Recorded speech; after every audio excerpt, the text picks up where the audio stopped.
Praise the Lord. Welcome to shouts of blessing. దేవుని కృపలో భద్రపరచబడి నూతన దినములో ప్రవేశించాం.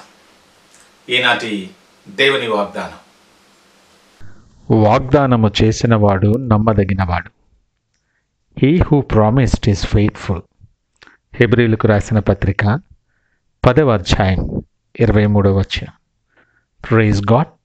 ఈ నూతన దినములు దేవుడు మీ కొరకు సిద్ధపరచిన ప్రతి దీవెన ఆకాశపు వాకిళ్ళు విప్పి మీ మీద కృమ్మరించునుగాక. మరి ఒక నూతన దినాన్ని ఆరంభిస్తున్న నేపథ్యంలో ప్రేమ కలిగిన వాగ్దానము ద్వారా దేవుడు మనల్ని దర్శిస్తూ ఉన్నాడు.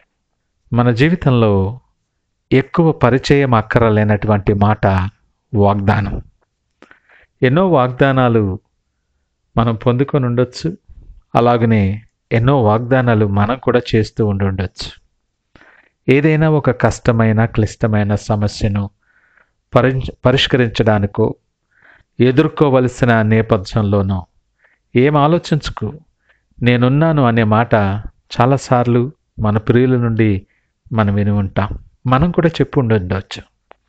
కొన్నిసార్లు అయితే ఏదైనా అవసరం అనిపిస్తే మేమున్నామని మర్చిపోకు అనే వాగ్దానాలు కూడా మనకు తెలుసు. పరిస్థితులను బట్టి, మనకున్న ప్రేమను బట్టి మనం కూడా ఇలాంటి వాగ్దానాలు చేసి ఉండొచ్చేమో. కానీ వాస్తవానికి నిజమైన అవసరము వచ్చినప్పుడు ఈ వాగ్దానాలు ఏవి కూడా కనపడరు. వాగ్దానం చేసిన వారు కూడా అందుబాటులో ఉండరు. చాలాసార్లు మనం కూడా అదే పరిస్థితి. ఏదో కొద్ది మంది తప్ప ఈ వాగ్దానం చేసిన వారు ఎవ్వరూ కూడా అందుబాటులో లేని నేపథ్యంలో మనము నడిచి వచ్చిన అనుభవాలు మన జీవితాల్లో ఉండొచ్చు. ఇదే లోకపు తీరు. ఎంతగా నమ్మిన వాళ్ళే మనకు ముఖం చాటేస్తారు, తప్పించుకొని తిరుగుతారు. మంచిగా ఉన్నప్పుడు మనం అని మాట్లాడిన వాళ్ళే పరిస్థితులు మారుతున్న నేపథ్యంలో దూరమైపోతూ ఉంటారు. నమ్మిన వాళ్ళే, నా అనుకున్న వాళ్ళే అవసర సమయాల్లో మనకు కనబడరు. వీళ్ళు ముఖం చాటేస్తున్నప్పుడు, నువ్వు ఒంటరి అయిపోతున్నప్పుడు ఆ బాధ చాలా తీవ్రతరమైనటువంటిది. అసలు మనుషుల మీద నమ్మకాన్ని కోల్పోతూ ఉంటాం ఇలాంటి సమయాల్లో. ఇలాంటి అనుభవాలను నలుగుతూ ఉన్నప్పుడు చాలా నిరాశకు గురవుతాం. అందరూ వదిలేశారు కదా, నేను ఒంటరిని అయిపోయాను కదా అని ఎంతో దుఃఖం ఉంటుంది నీలో.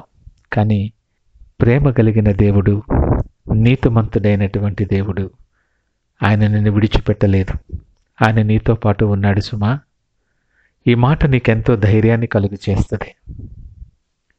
ఆయన నీ ఆపత్కాలములో నమ్ముకునదగిన సహాయకుడు. ఆయన నమ్మదగినవాడు. మనమే లోకరీత్యా మానవ బలహీనతల చేత నమ్మదగని వారముగా, మనుషులకు దేవునకు నమ్మదగిన వారముగా ఉండిపోతున్నాం. మార్పులేని దేవుడు ఆయన.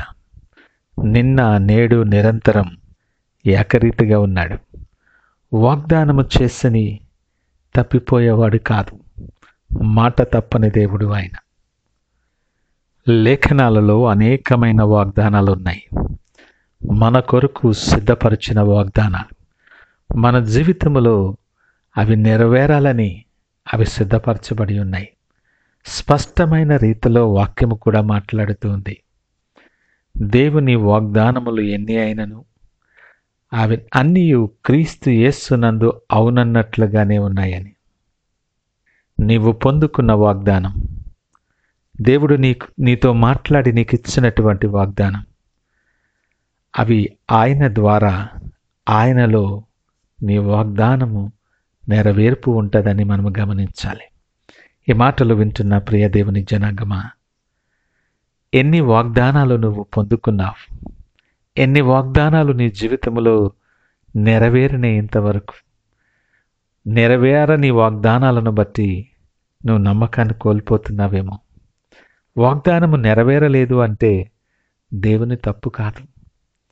ఆయనకిష్టమైన రీతిలో ఆ వాగ్దానము నెరవేర్చబడటానికి యోగ్యమైన బ్రతుకు ప్రవర్తన నీలో లేదేమో పరీక్ష చేసుకోవలసిన సమయం ఇది. ఆయన మాట ఇచ్చి తప్పేవాడు కాదు.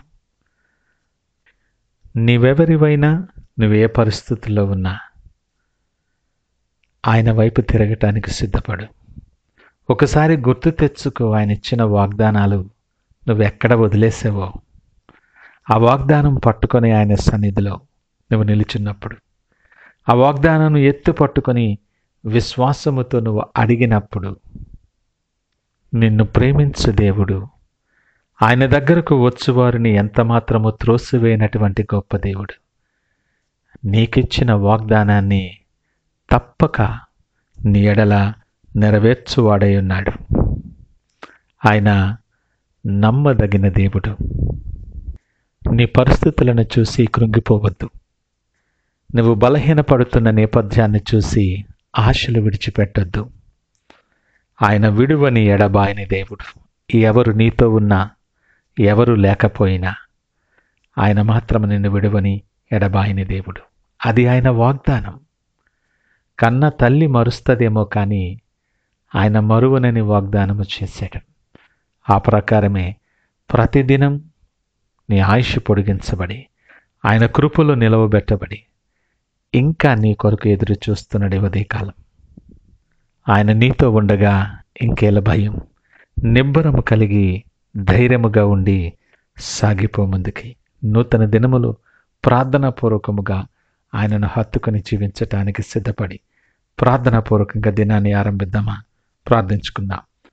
మహోన్నతుడు, మహాగణుడు, నిత్య నివాసి, పరిశుద్ధుడైన మా పరలోకపు తండ్రి, మీకు వందనాలు. మీరు నమ్మదగిన దేవుడని మీకు కృతజ్ఞతాస్తుతులు తెలియచేస్తున్నాను. అనేక సార్లు ప్రభా, నీ సన్నిధిలో వాగ్దానం ఇచ్చి, నీ సన్నిధిలో సాక్షిగా నిలబడి, నా మాట మీద నేను నిలబడలేక నమ్మదగని వారిగా నీ సన్నిధిలో ఉన్నాను. ప్రభా, నన్ను క్షమించండి.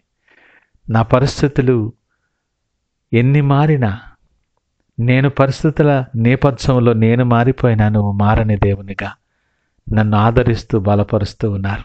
ఇదిగో తిరిగి మరలా నీ చేతికి నా చేతిని అప్పగిస్తూ ఉన్నాను. నీ సన్నిధిలో సాగిలపడుతూ నువ్వు చేసిన ప్రతి మేలును తలంచుకొని కృతజ్ఞతాస్తుతులు తెలియచేస్తున్నాను. ఏ నూతన దినం ఆరంభిస్తూ ఉంటుండగా నీ కృపల చేత నింపి, నీకు సాక్షిగా అనేక మందికి దీవెనకరముగా నిలవబెట్టి మీరే మహిమ, ఘనత, ప్రభావాలు పొందుకోమని యేసు పరిశుద్ధ నామమున అడుగుచున్నాము తండ్రి. ఆమేన్. God bless you.